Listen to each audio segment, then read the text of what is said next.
welcome, and Thank you. thanks for coming. You're the chief education evangelist at Google. Could we start just like we did with Craig, just talking a little bit about your background related to STEM education, because I think it's directly relevant to the things that Dr. Barrett and I were just talking about with global competitiveness and being ready. Yeah, so I've been at Google for 9 years. Like I said, I'm originally from Hell's Kitchen, New York, the old Hell's Kitchen. The one from that the was 70s really, and the 80s, yeah. right? The one you never went into. I've been at Google for 9 years, and I launched Google Apps for Education in the university space, launched it in the K-12 as a way to bring technology and tools into classrooms. But then, I've been involved with technology for forever.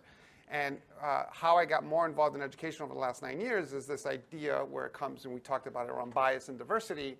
I would be in a lot of meetings talking about what was happening in education and how we needed to pay attention to black and brown kids, especially disadvantaged kids, poor kids. And I'd be in a room, and there weren't a lot of black and brown people in the room, especially from diverse economic backgrounds. And so I got more involved in this. And I think, as we talk about diversity, as we talk about bias, it's not just the corporations that are dealing with this. Google is dealing with this.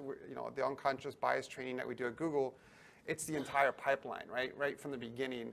And Dr. Barrett's right in terms of the not only the biases that we have in K-12, but those high expectations that we should have for kids and expectations in general, and how do we get kids more interested in the idea of STEM.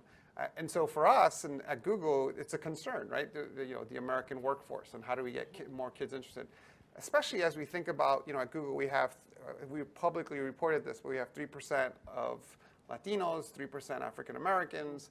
As the country diversifies, how are we going to provide products and services to this community if we're not reflecting this community, right? And so it's a very important issue for us.